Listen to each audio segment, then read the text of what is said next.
Hi, I'm David with EV World News. We're talking about electric vehicles, green energy, and the stock markets. I'm joined today by our founder and chief editor, Bill Moore. How's it going, Bill? It's going great, thank you.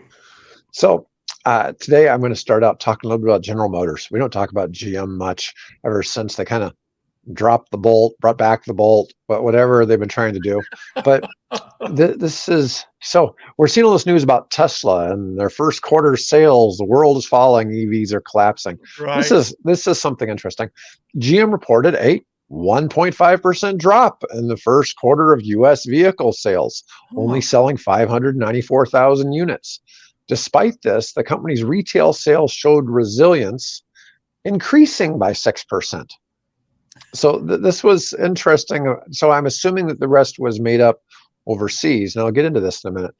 There was a 22.9% fall in fleet customer sales by GM. Now here's something interesting. Buick went up 16.4%. Now, what do we sometimes talk about? What's Buick doing right now that nobody seems to know about except you and I? They're selling EVs in China. Yep. And And they're really nice looking too. yes, they are. They don't sell in the United States, but they do sell Oh, them in China. Yeah. Cadillac and Chevy saw decreases. EV sales remained low with only 16,000 units sold. But in slightly better news for the company, they announced the final specs for the 2024 Silverado EV First Edition RST, priced at only $94,500. It only. boasts, yeah, it boasts 754 horsepower, 785 foot-pounds of torque. That ought to be able to tow about 20,000 pounds, Yeah, you and can an pull a impressive, locomotive with that. yeah, and an impressive 440 miles of range. Now, it has 350 kilowatt DC fast charging, four-wheel steering for improved maneuverability. Now, Mm, recently I was watching some competitions between the Cybertruck, the F-150 Lightning, the right. Chevy Silverado Yeah. EV, and somebody else's truck. I can't remember. There was another, it might have been a Rivian truck. The winner in towing, far and away, was the Chevy Silverado. Now, I've Mm. never been a big Chevy fan. Okay, I've always been a big Ford guy, and I really, I've gotten to become a big Tesla fan. But it's really interesting to think that they have somehow figured out a way to deliver range while towing better than the other companies. Well, let's put an Airstream 24-foot, 30-foot Airstream behind it and see what it does. Yeah. There's the test. Yes. So here's another little piece. Toyota continues to advance its electrified vehicle strategy. Now, we all hear how Toyota is bailing on EVs. Toyota currently has 26 electrified options across the Toyota and Lexus brands. Now, in the United States, they only have one. It's the Busy Forks. Okay. Yeah. But they have 26 across the rest of the world. Electrified. Let's Yes. clarify that is not necessarily a pure battery electric. That's probably in Okay. all likelihood a bunch of different hybrids across a wider spectrum of their lineup. They intend to, by 2025, to produce 600,000 electric vehicles and intend to Electric sell or one. electrified? It just says EV. Yeah. 1.5 million by 26. This includes launching 10 new all-electric models in various segments. Well, good for them. It's about time. Yes. Yeah, but it's interesting how we hear different numbers. Let's see. Here's Ford's quarter one. Their hybrid sales jumped, so did their ICE vehicles. Ford reported a 6.8% increase in first quarter US sales, driven by pickups, crossovers, and hybrids, reaching 508,000 units.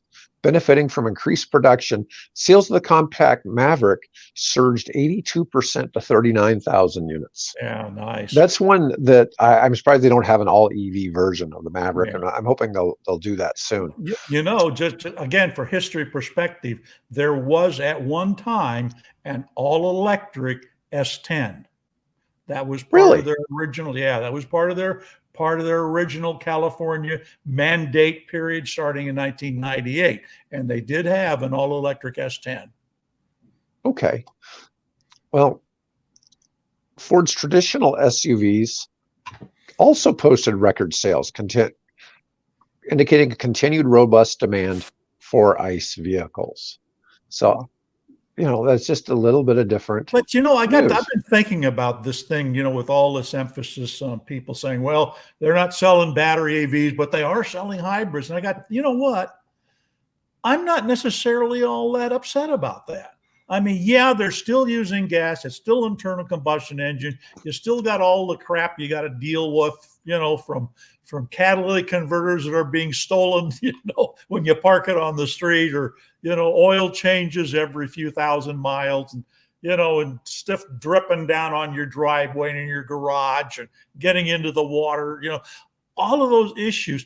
But people are beginning to think more in terms of efficiency and using the gasoline more practically and efficiently than they are with this great, not thinking a thing about, how much gas is this thing consuming? It's beginning to shift. And I'm encouraged by that, because look, it took me 20 years nearly to get to an all electric car. I drove hybrids.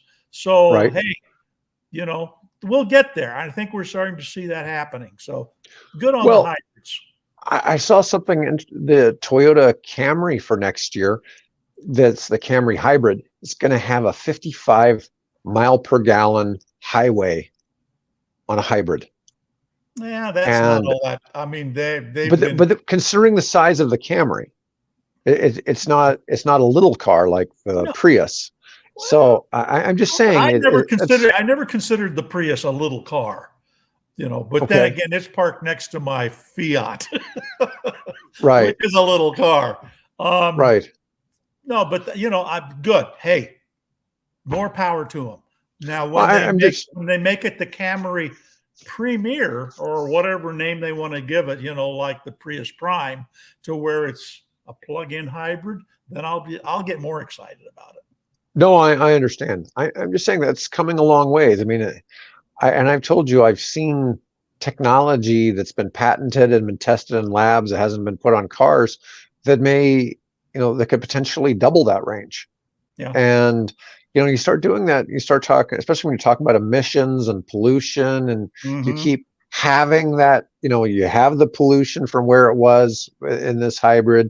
If you have it again in this plug-in hybrid tech that I see coming, down the highway, you start really making some changes, whether people completely switch to full battery electric vehicles or not. Eventually they will, because the economics will drive it. And now it might. Well, we know that it might not happen within the Biden time frame, that they've set out, but it'll happen. No, well, we reported on everything from like 5-minute charging. Yeah. Because the technology exists, the cars can't handle it yet. But another 5 years they'll be making more cars. I mean, you look at some of the original EVs. If you went to a fast charger, it still takes 40 minutes to charge the damn thing, and that's pretty slow. But if you look at some of the technology that's coming out, it'd be a matter of whether they can make that, by making enough of it, they can make it affordable. But we're seeing battery prices crash, and as battery prices keep crashing, it's just going to keep making the cars cheaper and cheaper. Let's not use the word crash. Yes, I get it. I get it. But as they rapidly descend to more affordable levels. Yeah. So it's like when I worked in the airline industry, we never threw bags when we loaded and unloaded bags off the airplane. We placed the bags. Right. I get it. We're placing them aggressively. Right. Yep. Yeah. So there was a story in USA Today: electric car EV sales slump. What is the consumer gap? They're trying to express that the car makers aren't making what people are out there wanting EVs, but they're not selling what they might want. And I thought this was different in that, customers looking, 47% want one for less than $40,000, and 22% are looking for an EV below $30,000. Yeah. Currently, there's only 4 EVs available in the United States below $40,000, and the average transaction price was 61,700. Now, I don't know if they're factoring Tesla into these numbers, but a Model 3 would have fit in there as well on the low end. Yeah, there was a guy that posted, which I thought was interesting. He says, we're talking about a Tesla for under $25,000, right? Right. And we're looking forward to. He says they already exist. They're called a used Model Y. Yeah. Oh, that's an interesting way to look at it. Well, I was. Go ahead. Well, we were talking earlier before we got on the show. We were talking about our friend Alex Lawrence from EV Auto out in Utah, who's an EV only used car dealer, and he was showing all of these Tesla Model 3 long ranges he has on the lot that just came in. They're just under $19,000 after the $4,000 rebate. Hey, I'm buying an airline ticket. Sorry. Yeah, and he really points out some unique cars on his show, but that's really getting cheap. Now, these Model 3 long ranges all had about 90,000 miles on them. No, but I've seen some, and I'm going to show a little bit later. Somebody was reporting on Facebook yesterday how they just broke 300,000 miles on their original battery, and they've had less than 10% degradation in those 300,000 miles. Yeah, that's great. On a Model 3, a 2020 Model 3 long range. Yeah. Yeah, and so one of the things is a lot of the battery degradation was bigger when you were talking about the 2012s, the 2016s, and 19s. And it's just like Chevy Bolts had some problems with fires, 2020 and older. But since then, since 21 and on, they got rid of that problem.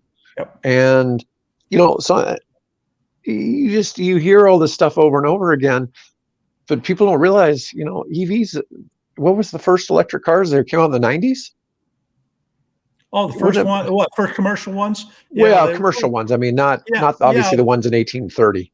No. The ones that came out because of, again, we come back to the California, ZEV mandate, came out in the 1998, 1999 timeframe. All of them, most of them starting with lead acid batteries because that was there, and then within that 4 or 5 year period of time, they all began to switch over to nickel metal hydride and lithium batteries in the form of those laptops, the ones they put in the AC propulsion T0. Those were the nickel metal hydride was state of the art at the time, and it would take a while for the lithium technology it would take a good decade before it finally would catch up. And the guys over at Tesla decided, hey, if they could do it with the T0, we'll do it in the in our Roadster. So we were talking before the show because Alex had pointed out to me on his own, on a video he had done about how he had this Cadillac ELR plug-in hybrid on his lot, and he sold it right away. It's already gone. Yeah. But so I want to do a little checking on this because I was not familiar with this car. And mind you, folks, we're showing a 2014 plug-in hybrid. Now, this was a $76,000 car in 2014. This would be a $100,000 car today if they still made it. Okay. Right. Now, these are just outright beautiful cars. Oh, there's the red one. That's the one I saw. Yeah. Okay. That's the one I saw. That is gorgeous. See how big I can make this. I don't know if I can enlarge this any, but for our listeners out there, coincidentally, I started. Something brought that to my attention. I started looking for these cars because I'm thinking about, how can I sort of get away from owning two cars, a hybrid and an all-electric, and yet still drive electric? And they're listening to Metallica on there. Yeah. And so we just found here within the same car. Yeah. So it just happened that Bill and I had both been looking at this. So, but somebody else had brought it to my attention, but it has a 37-mile battery range, and they get the equivalent of about 38 miles per gallon in hybrid. And in hybrid mode. But for a car that is essentially a say $90,000 equivalent car in today's dollars. Here's what's really cool about this. So these show these prices ranging anywhere from $14,000 to Mhm. $24,000. Yep. Because they're plug-in hybrids and they're used, they're all eligible if you make under $150,000 a year for a $4,000 federal tax credit. Yeah. Now, a couple of these, this one down here that's 14, I noticed, I looked at it and I think it just showed that it had just taken a $4,000 price drop. So I'm pretty sure if it has that on the notes, a couple of them, it looked like they'd already factored in the $4,000 price or the $4,000 drop in the Yeah. price. The other one's not. Yeah. And so I'm just saying it's crazy. Like this one here, this one wasn't here yesterday, or was it? Let's just see if it shows one By of the those way, price drops. these are upgraded Chevrolet Volts, basically. Yes. But boy, So, are they good looking. yeah, they are beautiful cars. And, you know, they're Cadillacs, all that. And if you wanted a great deal on something, I don't know any of these car dealers. I'm not trying to advocate for any of these folks, but it's just, you know, with the $4,000 tax credit, it's just a pretty It's pretty amazing deal that something like that. You can drive electric and still have the gas range that you would need to go, visit your grandparents, on the other side of Iowa or whatever. Yeah, and since most of the guts are a Chevy Volt, you're probably not going to have crazy expensive cost to repair one of these. The stipulation with the Volt, now I'm assuming it's probably the same with the ELR, is that you do need to burn premium gasoline in them. At least Okay. those are the early versions. So you're going to pay a little bit more for the gasoline. But if if you're like most people, you don't drive more than 30, 40 miles in a day anyway, and that's all easily within the electric range. In fact, GM has set up a sensor in the car to turn the car on at times just to get rid of the gasoline in it. So that the target market for Cadillac cars has typically always been people over 60. And so what I'm saying is these cars are probably fairly lightly driven. I would imagine, yeah. So they probably haven't had a whole lot of hard miles on them either. Yeah, it could be a grandma out there who likes to lead foot it. You never know. It's not like some of the high mileage Hertz cars that were all being used for Uber and delivery services. Yeah. So I just throwing that out there. I just thought that was really kind of shocking to see that. And what we were talking about, those Tesla long ranges, I guess they're about $23,000 to cut down to 19. So it just makes coming back to the comment about people and what people want are these cars under 40,000 and and another percentage wanting them under 30,000 and so on. I keep coming back to the old statement about engineering. You can have it fast, you can have it good, and you can have it affordable, but you can't have all three. We use the same talk in construction.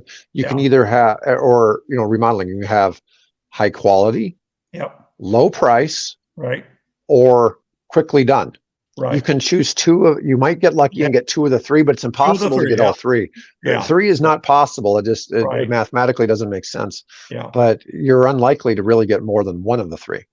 So if you pay for quality work, you're not getting a low price, and you're probably not getting it done that fast either. But you'll have good work done. But I'm just saying there's a lot of truth to that. But you might be able to get two of the three in a certain situation. Yeah. But anyways, so while the sky is falling on EV sales, my next, yes.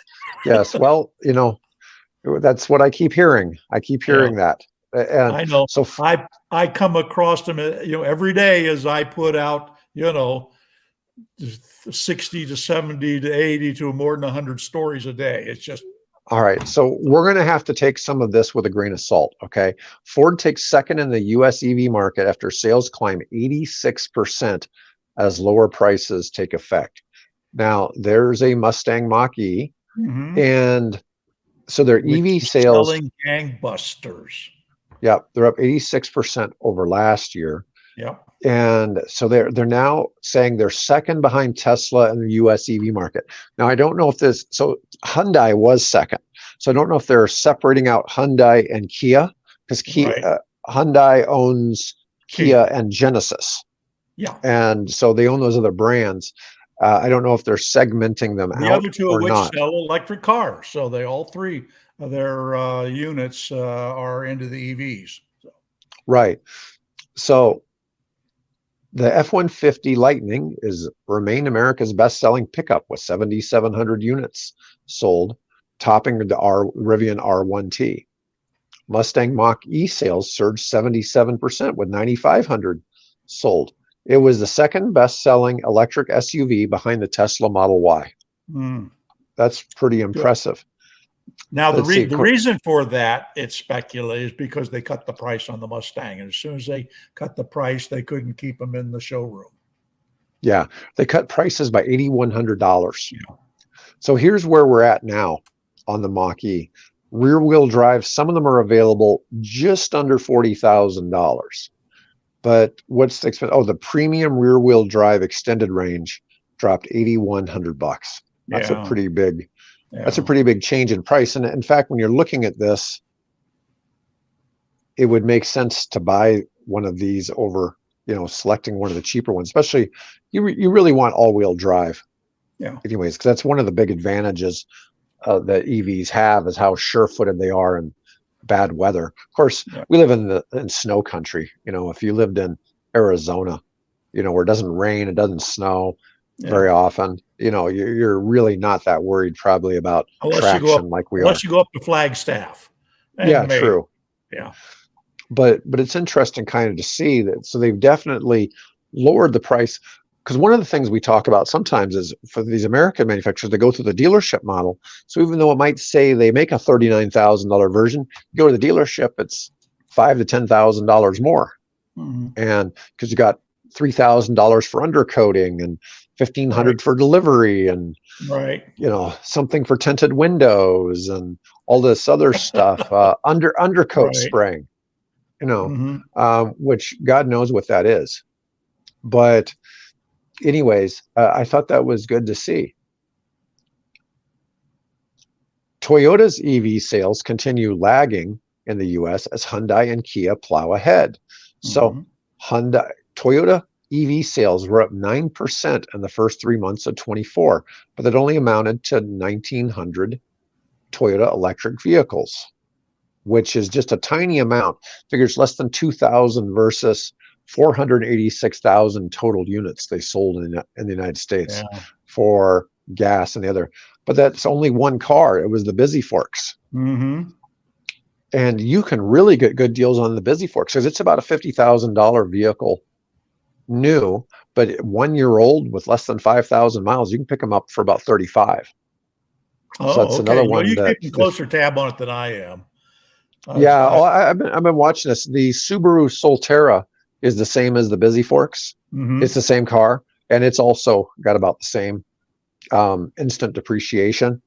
But I think some of that is people have probably gotten rebates. They probably leased it, got the $7,500 rebate by leasing it, and then decided to get rid of it. The Busy Forks doesn't have exceptional range. I think it only has like a 220-mile range or something like that, but you have a Fiat. I mean, you're familiar with how to drive an EV that doesn't have massive range. And of course, if you drive, like I do, most of it, your driving is under 35 miles an hour around town here. But you on occasion get up to getting on the interstate and, having to keep up with other traffic is 70 miles an hour. That impacts your range, So it is with an electric car, well, even with a gas car, it's just not as noticeable. But with an electric car, how fast you drive it and when and where you drive it does impact how far it goes. But that being said, my car is EPA rated 84 miles. It's not 200. It's not Woe that I wish it were, but it's not. So it's just, it's a urban city car, and that's what it was designed and meant to be. Oh, Lexus also sold 1,600 of the RZ EV in the first quarter. Now, Toyota promotes electrified vehicle sales, including hybrids, surged 61% in March. It was 36.4% of their overall sales volume. So that's, more than a third of Toyota's sales are Hybrids, some type of, basically. yeah, it's basically hybrids with a few EVs thrown in there. There's a picture of the Busy Forks, which I think they look nice. There's nothing wrong with the look on it. It's just, it's not, it just doesn't get pushed that hard. Yeah. So, my security. And your dog agrees as well. Yes.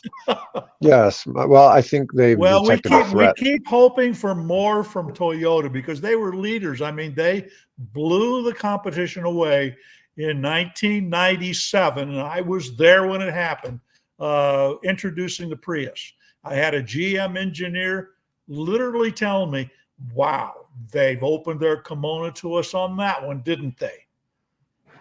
This was 12 days after the car was introduced in Japan, the Prius, original Prius. So, we had such high expectations, and they kind of stuck with, resting. I don't want to be hard on, but they've been resting on their laurels. I mean, they've given stabs over time at electric cars, battery electrics, and just never pursued it. And now they keep waiting for their solid state battery technology to come, and then they're going to rule the world.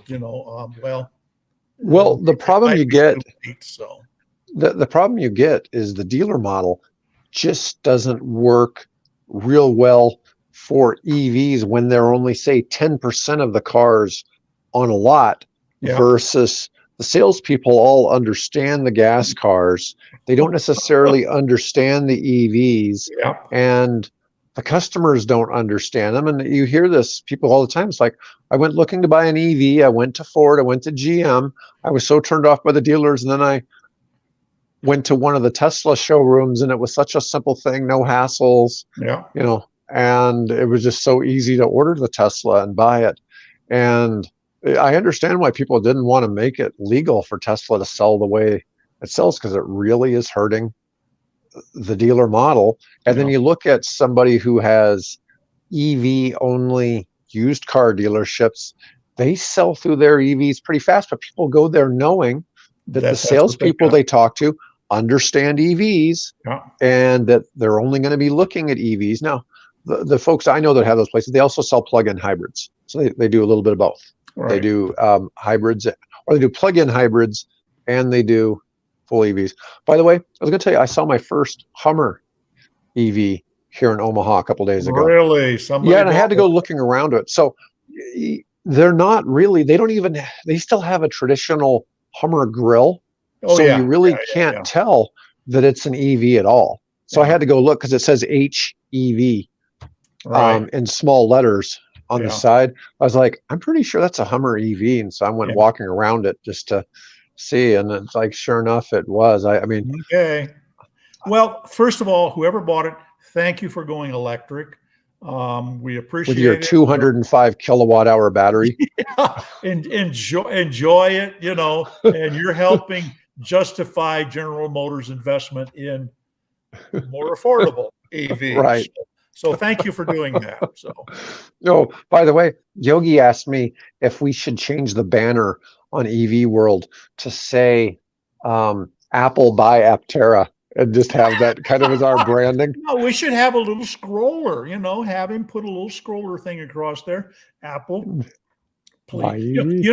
What they're doing now is Apple, they've gotten out of the electric car market. Now they're looking at personalized robots, and that's what their engineers are working on. So they shifted the guys at Titan over to start, building personalized robots. That'll be interesting. I've started a lot of conversations on LinkedIn and other places about the whole Aptera needs to be bought by Apple, and people can just see that the Apple Aptera seems like It's it really does perfect. look like an Apple product. Come on. Yeah, I got to imagine that Steve and, and the guys have thought about this. I mean, obviously it's your baby. They have struggled with this thing for over, more than a decade at least. right.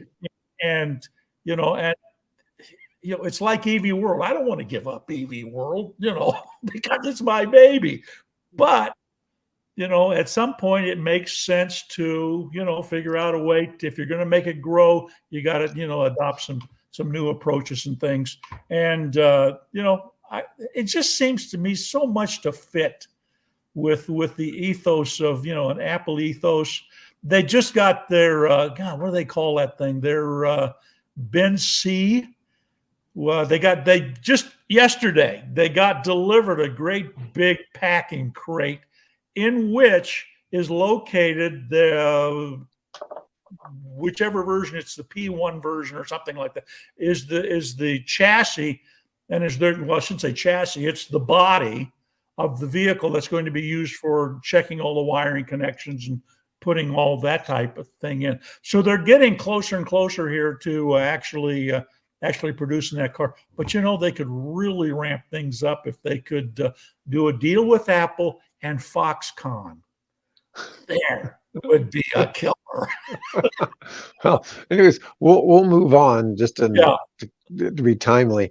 So it's interesting. That's kind of been our pet thing lately is, Yeah. who needs to buy who? And I got a couple of others to discuss today. So this one here, I thought I should mention. So somebody posted their Tesla Model 3 long range. It's a 2020 Model 3 long range, has 300,000 miles and still gets 270 miles per full charge. And crossed that point today, 300,000 miles, no major issues or repairs, original battery, motors, and brakes. Original Amazing. brakes at 300,000 miles. Have Yeah, but replaced, how many tires has he gone through? he says 3 or 4 sets. And that on 300,000 miles, that's not a whole lot of sets of tires. No, So much. actually. Not when we figured that one article that said that the EV tire particulates, well, we figure it was every 4,000 miles, or 4,000 maybe it miles, was, and you would be down to the rims. yeah, yeah, yeah. So he's replaced the charge port door, the trunk release button on the rear, 3 or 4 sets of tires, wiper blades once, 3 windshields, and that's it. Currently, max range hovers around 285 to 275. It was 315 miles when he bought it new.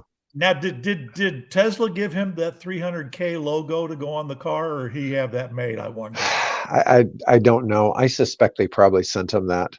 Oh, that's cool. That's really cool. Yes, and I thought that was But three worth sharing. windshields? 3 windshields. Well, that's one every 100,000 miles. That doesn't really seem unrealistic. It seems like that's, he's got some country roads there he's traveling. Well, I get rock chips hitting me all the time, so I don't. I can just go get them patched, but yeah, you just never know if one spiders. What do you do? Let's see.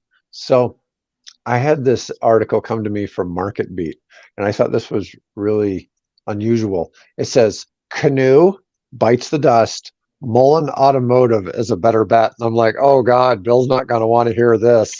I haven't seen them bite. Yeah, they're like most startups. They're struggling, right? But now they're not biting the dust. Not yet. I don't think they are. I don't think they are either. But I just found it really fascinating for them to say this.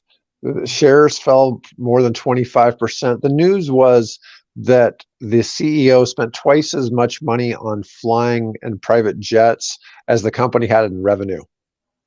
And yeah. Well, it's time to fire that guy's ass. And yeah, can I say that? Yeah, it was his own private jet, and he just charged them like 1.7 million for flying it around for the year, and the company only had $850,000 in revenues, and so that was kind of wild. Canoo ramps production, but it's not enough. Mhm. Well, this is one of those companies that's like, well, who should buy Canoo? Should it be GM or should it be Stellantis? The thing is, I saw what Stellantis did to Jeep, and I'm just not impressed.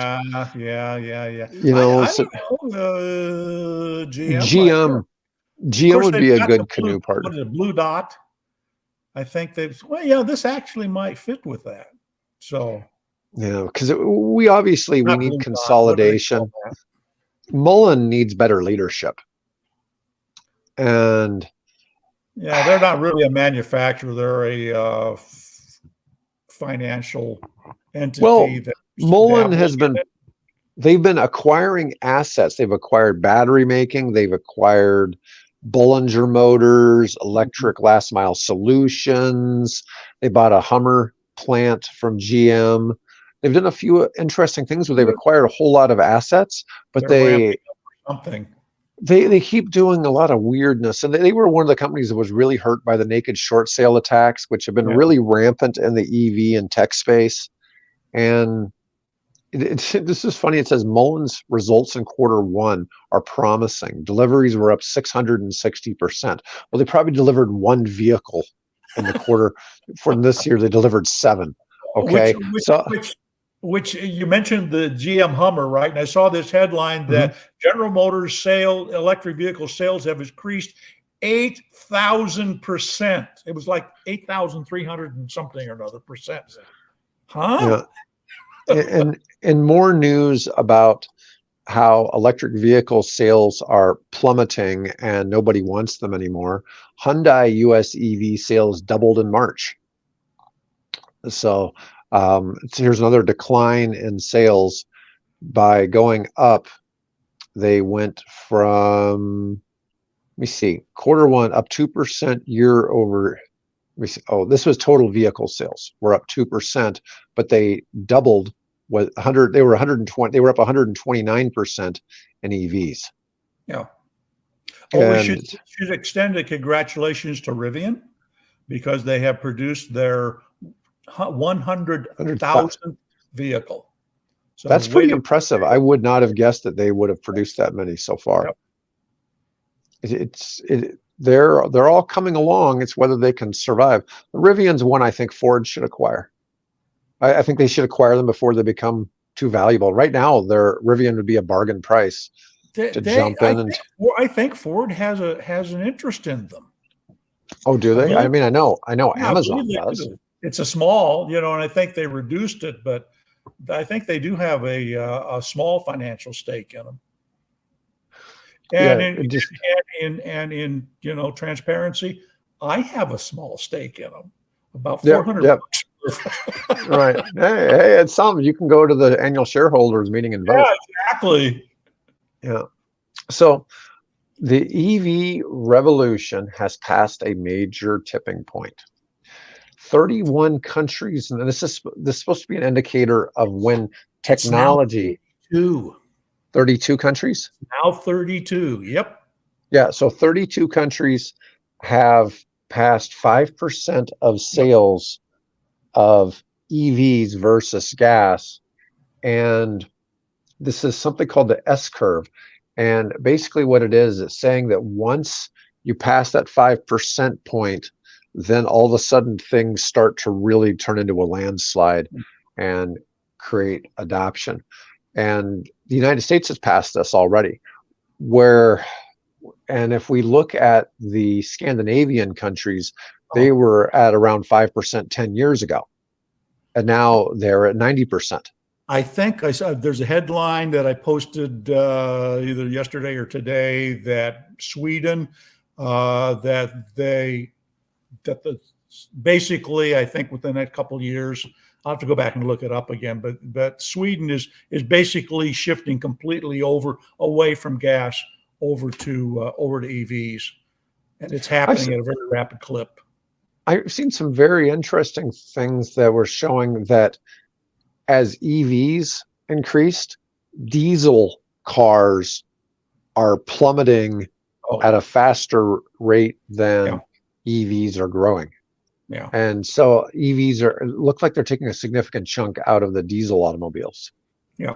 And of course, So most of those were sold in Europe just simply because of the high fuel prices over there. right, and I get it. So the way this S curve works is if once you hit 5%, you should hit 25% within 4 years. Wow. And if you look at, let's say you took California, California is at about 25% this year, and it was Mhm. probably at about 5% 4 years ago. Yeah. And, to put it into perspective. So it's really interesting to see, right now, there's basically two metrics that electric vehicles don't compete with gas vehicles quite as well. One is price, and the other one is road trips. Okay. Mhm. By every other metric, EVs are They're superior. They're safer, they're way they're better. faster, they're cheaper to operate. The idea of not having to fuel it out in the elements at a gas station, there's all these things to it. I was with a friend we were in Arizona, and he borrowed a relative's Acura SUV, and we Mhm. got out of it at a place going in to eat. It's like, hey, you didn't turn the engine off. Because I forgot it. It was like my Model X, it just shuts off. I don't have to do anything with lock the Yeah. car, nothing. It's just when I walk away, it does all that for me. Yeah. And he had kind of forgotten how to drive a gas car because he'd had, you know, it's more like flying a spaceship, you know, Yeah. Yeah. that where it kind of does it for you. So I just it's an interesting experience. And those two metrics, when we get that 5-minute charging, the road trip thing's completely a thing of the past. Yeah. And we're really starting to hit that point where EVs can be made and sold as cheaper than gas cars. Because you look at BYD is going to really put the hurt on the Toyota Corolla worldwide with the Yeah. Seagull. Yeah. And we had this Changan something or other was $5,000. I mean, it's obviously not the car for most people, No. but it's just another interesting But they concept to keep see. they keep coming up. You look at the Chinese cars, and they keep coming up with some really, I mean, they're practical little Chinese, for that market, but they're cute, they're cheap. One thing I wanted to mention, and with respect to Rivian, they were awarded, I think, the number one IAH award for safety. And that kind of brought to mind, if you remember a month or two ago, the University of Nebraska and Lincoln conduct these road tests where they wanted to see what EVs would do when they went through a road barrier. We've got those I things. saw that. You saw that, okay? And you know what? Everybody's saying, "Oh my God, the things are too heavy," and we ought to reduce their weight. Well, there's something to be said about that. But the thing that I thought, this thing went through the road barrier, it went through and over a concrete barrier, and almost went over the second barrier. And you look at the car, there was almost no, I mean, relatively almost no damage. You know what my thought was? The That's the driver would have lived. that's the car I want to be riding in. I've Because the thing is had, built I've like known a a couple of tank. people. I've known a couple of people that have been in fairly bad accidents that they should not have walked away from if they'd been in a gas car, and they were in Teslas. And the Tesla, the design of the chassis absorbs something like 85% of the impact. And The I the Rivians have surpassed it. And you have can they? see that in that test. Yep. Yep. Yeah, I'm just saying it's amazing, and people don't want to acknowledge this. Tesla drivers are not the best drivers, but I think a lot of that, it has to do with the fact that they're mostly men, Yeah. and men drive on average 3 times as much as women do. And Yeah. so what happens is you have this pool, and guys are more likely to drive fast too. And the Teslas are Yeah. very fast Yeah. cars. People, it's It's hard. called testosterone. Yes, I get it. I get it. And, it's really easy to run into something, but Tesla drivers have the highest incident rate of all drivers. and it's particular to that brand, Yeah. but they don't have bad outcomes. And there was talking about somebody hit a Tesla Cybertruck and their car got demolished, and the Cybertruck was barely scratched. Yeah. Well, And you can see why. I mean, my right, God. I get it. I get it. But I'm just saying they're very, very safe. And Bullets spout off. This guy bought one, right? And he's a gun enthusiast. mhm. And he has a whole collection of different kinds of guns. And I think it took a 50 caliber sniper rifle.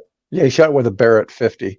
Yeah, to penetrate. And all the others, the Tommy gun and everything else just dented and, dropped off. So, yeah. Yeah. Yeah. That Barrett 50 is classified as an anti-vehicle Oh, yeah. Yeah, I could see rifle. that. Yeah. Yes. Yeah.